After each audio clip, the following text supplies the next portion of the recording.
Video کو like کر کے آگے شیئر ضرور کر دینا۔ ہمیں ناز ہے کہ اللہ نے ہمیں ایسا امام دیا ہے کہ امام الانبیاء نے جس کے لیے امانت اپنے صحابی کے منہ میں ڈالی اور جس کے منہ میں رسول اللہ کا لعاب پڑے، ارے وہ لعاب کی شان یہ ہے کہ خاری کنویں کے اندر خاری کنویں میں لعاب پڑ جائے تو وہ کنویں میٹھے ہو جاتے ہیں۔ جب نعمان بن ثابت کے منہ میں وہ لعاب پہنچا ہوگا تو اس وقت تو نعمان بن ثابت کی زبان سے حکمتوں کے کس طریقے سے دریا جاری ہوئے ہوں گے۔ یہی وجہ تو ہے کہ ان کے اساتذہ نے کہا نعمان ہم تجھے پڑھا کر وہ یاد نہ رکھ سکے جو تو نے پڑھ کر کے یاد رکھا، جو 100 دنوں میں ہم نے تجھے حدیث پڑھائی تو نے ایک ایک دن میں اسے بیان کر دیا۔ یہی وجہ تو تھی، وہ لعاب رسول کا اثر تھا، وہ دعائے علی کا اثر تھا کہ امام اعظم کے اساتذہ بھی امام اعظم سے مسئلہ پوچھتے تھے۔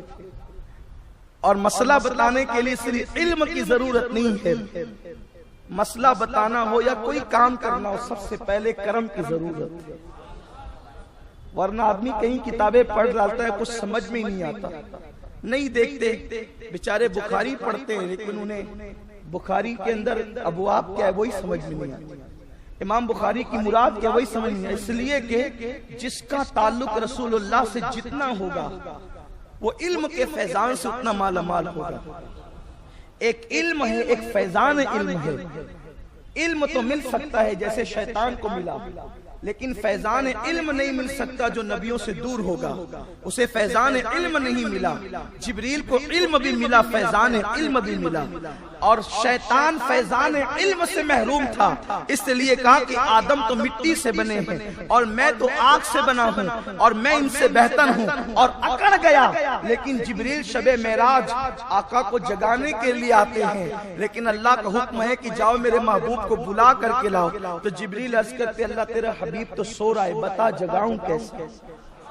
یہ نہیں دیکھا کہ اللہ کا حکم کیا ہے، اللہ فرماتا ہے بلا لاؤ، حکم یہ ہے، اور جبریل واپس جاتے ہیں۔ بظاہر یوں لگتا ہے کہ کہیں جبریل اللہ کی نافرمانی تو نہیں کرنے، اس لیے خدا کہتا ہے بلا کر لاؤ، اور جبریل خالی جاتے ہیں، بغیر بلائے جاتے ہیں۔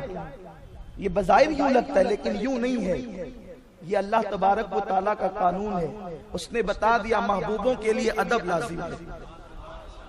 تو جبریل کو واپس جانا گوارا ہے لیکن اپنی طبیعت سے اٹھانا گوارا نہیں ہے، یہ فیضان علم ہے، فیضان علم اسے کہتے ہیں۔ آج دنیا میں فرقے نہ بنتے اگر فیضان علم سب کو نصیب ہوتا۔ علم تو ہے، فیضان علم نہیں ہے، ورنہ ابن تیمیہ اللہ کے پیر ثابت نہ کرتا، اللہ کے ہاتھ ثابت نہ کرتا، اللہ کا کرسی پر بیٹھ کر اور کرسی کا چرچرانا ثابت نہ کرتا۔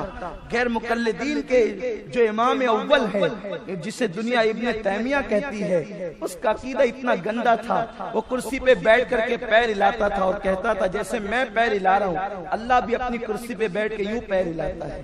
یہ فیضان علم سے محرومی ہے، علم ہے فیضان علم نہیں۔ جہاں فیضان علم ہوتا ہے پھر وہاں جواب الگ نوعیت کے ہوتے ہیں۔ آپ جانتے ہیں امام اعظم کے سینئر کہلاتے ہیں امام سفیان ثوری۔ سفیان ثوری صوفی بھی ہے، محدث بھی ہیں اور فقیہ بھی ہیں، بوڑھے ہو گئے تھے۔ ایک مسئلہ سامنے آیا، ایک شخص نے اپنی بیوی سے جھگڑا کیا اور جھگڑے میں غصے میں آ کر کے کہہ دیا میں قسم کھاتا ہوں کہ تو مجھ سے پہلے بات کرے گی، تو مجھ سے پہلے بات کرے گی، جب تک تو بات نہیں کرے گی میں تجھ سے بات نہیں کرنے کا۔ عورتیں ہوتی ہے، جب غصے میں آتی ہے تو پھر وہ اپنے میں ہی نہیں رہتی، بلکہ مرد بھی اپنے آپ میں نہیں رہتا، پھر وہ تو عورتیں ہیں۔ جیسے شوہر سے سنا کہ جب تک تو بات نہیں کرے گی میں بات نہیں کروں گا تجھ سے، اس نے بھی غصے میں آ کے کہا میں بھی قسم کھاتی ہوں جب تک تم بات نہیں کرو گے میں بھی بات نہیں کروں گی۔ دونوں نے قسم کھا لی۔ غصہ تو جانا ہی تھا، آتا ہے تباہی مچا کے چلا جاتا ہے۔ غصہ آیا، لڑائی کروا دی، قسم کھلوا دی، چلا گیا۔ اب غصہ جو فرو ہوا، ختم ہوا اور ہوا ہوا تو دونوں بیٹھ کر سوچنے لگے الگ الگ، اب کون بات کرے؟ وہ سوچتے وہ پہلے، وہ سوچتے وہ پہلے۔ یہ پہلے میں وقت تو گزرتا گیا لیکن اب ضرورت تو دونوں کو ایک دوسرے کی، میاں بیوی کو۔ غصے میں کہہ تو دیا لیکن آپ پریشان سے ہو گئے تو جو پہلے بات کرے گا وہ کفارہ دے گا۔ شوہر نکلا، امام سفیان ثوری کے پاس آیا، کہا حضور ہم نے آپس میں جھگڑا کیا ہے اور میں نے قسم کھا لی ہے کہ جب تک تو بات نہیں کرے گی میں نہیں کروں گا، اور اس نے بھی قسم کھا لی ہے۔ اب پہلے تو اور پہلے تو میں وقت گزرتا جا رہا ہے، کیا کریں؟ امام سفیان ثوری نے فرمایا بھائی جا تو اپنی بیوی سے بات کر لے اور قسم کا کفارہ دے دے۔ جواب سنا، لیکن عوام کی یہ طبیعت ہوتی ہے کہ جب وہ اپنی مرضی کا جواب نہیں پاتے تو پھر وہ چار جگہ گھومتے ہیں۔ لوگوں کا حال یہی ہے۔ آج کل بھی طلاق کے معاملے میں بہت سے تجربات ہوئے ہیں کہ طلاق 3 دے دی، آ کے بیٹھیں گے کیا بات ہے تو کہہ دے کہ طلاق تو پڑ گئی، تو پہلے بہت محبت سے کہتے کچھ رستہ نکالیے نا۔ ارے جب اللہ نے رستے بند کر دیے تو اب کس مولانا میں ہمت ہے کہ وہ رستہ نکالے؟ جو رستہ نکالنے جائے گا وہی رستے سے ہٹ جائے گا، اس کے ایمان کا جنازہ نکل جائے گا۔ جہاں خدا نے رستے بند کر دیے کوئی راستہ نہیں نکال سکتا، اور جہاں اس نے رستے کھلے رکھے ہیں تو پھر اس کے بعد تو تمہارے لیے آسانیاں ہیں۔ تو جب احناف میں شوافے میں کہیں راستہ نہیں پاتے تو پھر لوگ غیر مقلدین کے پاس جاتے ہیں، تو پھر وہ بڑی شان سے کہتے ہیں لوگوں کو اپنانے کے لیے ایک محفل میں 10 مرتبہ بھی دو طلاق، 100 بار بھی دو گے تو ایک ہی ہوگی۔ ہم نے کہا شرم کرو، ایک عورت کے لیے اتنی غلط بات نہ کرو، دنیا میں جیتے ہو، عیسائی یہودی مشرکین کے درمیان جیتے ہو۔ ارے دنیا کا قانون ہے ایک محفل میں 100 گالیاں دو تو 100 کا ہی قانون بنے گا کہ تو نے 100 گالیاں دی، تو آخر گالیاں 100 دو تو 100 گنی جائے، تماچے 100 دو تو 100 گنے جائیں، 100 مکے دو تو 100 گنے جائیں۔ یہ طلاق کا کیا قصور ہے کہ 100 اور 1000 بھی دے دو تو ایک ہی پڑے؟ کچھ تو سوچو، کچھ تو کام لو۔ اور پھر یہ ایک نشست میں کئی طلاقیں ایک ہی ہوتی ہے، یہ غیر مقلدین کی بدعت اور خرافات ہیں، ورنہ فاروق اعظم کا فتویٰ ہے کہ ایک نشست میں 3 طلاق 3 ہی ہوگی۔ اس پر امت کا اجماع ہے کہ 3 طلاق 3 ہی ہوگی۔ میرے پیارے آقا علیہ السلام کے پیارے دیوانوں، تو اس شخص نے امام سفیان ثوری سے سوال جواب سنا، کفارہ دینا پڑے گا، فوراً امام اعظم کے پاس آ گیا۔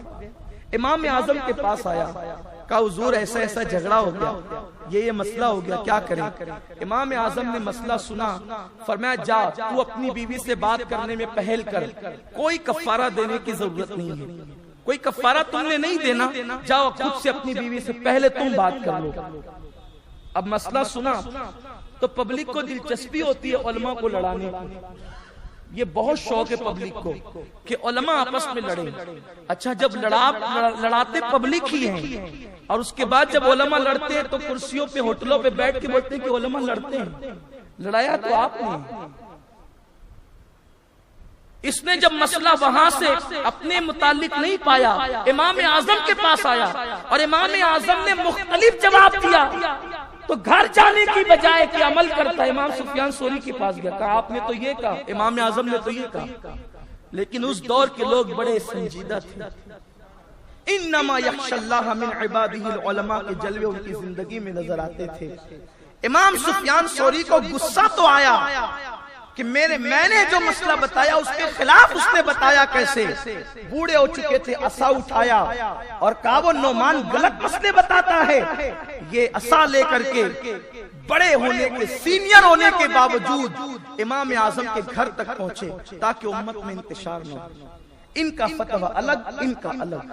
انہوں نے کوئی جلسہ نہیں کیا، انہوں نے کوئی تحریر نہیں تقسیم کر دی کہ اب انہوں نے مسئلہ غلط بتایا تو اس لیے اب ان کے خلاف ہنگامے کرتے رہو۔ یہ اہل علم کا مزاج ہے، جس ڈالی میں جتنے پھل لگے ہوتے ہیں وہ اتنی جھکی ہوئی ہوتی ہے، جو ڈالیاں بانجھ ہوتی ہے وہ اکڑی ہوئی ہوتی ہے، اور علم ایسا پھل ہے دنیا میں نہیں وہ آخرت میں بھی کام آنے والا ہے۔ اہل علم کا اپنا مزاج ہوتا ہے کہ کسی کہنے والے نے کہا ہے جو سمندر ہے وہ خاموش کھڑے رہتے ہیں، جو سمندر ہے وہ خاموش رہا کرتے ہیں، اور گھڑے خالی خوب بجا کرتے ہیں۔ جو گھڑا پورا بھرا ہوگا نا اس سے کبھی تک تک کی آواز نہیں آئے گی، جو تھوڑا سا بھرا ہوگا نا اس میں چھلک چھلک کی آواز آئے گی. یہ جو بچتے ہیں نا تو ان کا مبلغ علمی اتنا نہیں ہوتا. جو بھرے ہوتے ہیں، جن کے سینے علم سے بھرے ہوتے ہیں، جنہوں نے مشکات نبوت سے بھرپور اکتساب فیض کیا ہوتا ہے، وہ اپنے مرتبے کی پرواہ نہیں کرتے، وہ امت کی پرواہ کیا کرتے ہیں. امام سفیان ثوری صوفی بھی تھے، محدث بھی تھے، فقیہ بھی تھے. غصہ تو آیا لیکن عصا اٹھا کر سیدھے امام اعظم کے گھر چلے اور کہا، رستے میں بڑبڑا رہے تھے، وہ غلط مسئلے بتاتا ہے، غلط فتوے دیتا ہے. لیکن جب گھر پہنچے تو سامنے بیٹھ کر کے کہا، نعمان اللہ سے ڈر، غلط فتویٰ مت دے، غلط مسئلہ مت بتا. امام اعظم نے کہا، کیا بات، کیوں ناراض ہوتے ہو؟ کہا تم نے وہ قسم والا مسئلہ غلط بتایا. کہا اس شخص کو بلاؤ. اسے بلایا، اس سے کہا کہ مسئلہ بیان کر، تو بیان کر. اس نے کہا میری بیوی سے جھگڑا ہو گیا، میں نے قسم کھائی کہ جب تک تو پہلے مجھ سے بات نہیں کرے گی میں بات نہیں کروں گا. میری بیوی کو بھی غصہ آیا، اس نے کہا جب تک تم بات نہیں کرو گے میں بھی بات نہیں کروں گی.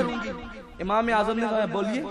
کہ وہی تو ہے کہ کفارہ دینا پڑے گا. فرمایا کیسے کفارہ دینا پڑے گا؟ آپ مسئلے پہ غور تو کریں کہ جس وقت پہلے شوہر نے قسم کھائی کہ جب تک پہلے تو مجھ سے بات نہیں کرے گی میں تجھ سے بات نہیں کروں گا، اب اس کی قسم ہو گئی. پھر بیوی نے کہا نا بات تو کی کہ جب تک تم بات نہیں کرو گے، یہ تم بات نہیں کرو گے، یہ بات ہی کرنا تو ہے. جب تک تم بات نہیں کرو گے میں بھی بات نہیں کروں گی. تو اس نے بات تو کر لیا، شوہر کی قسم تو پوری ہو گئی. اب وہ گھر جائے، بیوی سے بات کرے اور اس کے بعد کوئی کفارہ نہیں. امام سفیان ثوری نے پیشانی چوم لی، کہا کہ اللہ نے تجھے عقل کامل عطا فرمائی. نعمان خدا کا تجھ پہ خاص فضل ہے. جن لوگوں کو اللہ علم دیتا ہے، فیض دیتا ہے، فیضان دیتا ہے، فیض علم دیتا ہے، ان کی برکتیں یہ ہوا کرتی ہیں. کہ سینئر لوگ بھی جو ہے امام اعظم ابو حنیفہ سے مسئلے دیکھ رہے ہیں. اسی لیے جب مسئلہ سمجھے بغیر جواب دیا جاتا ہے تو امام سفیان ثوری کی طرح جواب آتا ہے، اور جب سمجھ کر دیا جاتا ہے تو امام اعظم کی طرح جواب. ہم بھی پریشان ہو جاتے ہیں نا کہ بھئی دو جواب ایک سوال کے کیسے، تو اس میں آپ کسی ایک کو سفیان ثوری سمجھ لیا کریں. دو جواب کیسے؟ کوئی دور میں بھی تو کوئی سفیان ثوری ہو سکتا ہے کہ مسئلے کی تہ تک نظر نہ پہنچے. ویڈیو اگر اچھا لگا ہو تو لائک کر کے شیئر ضرور کر دینا.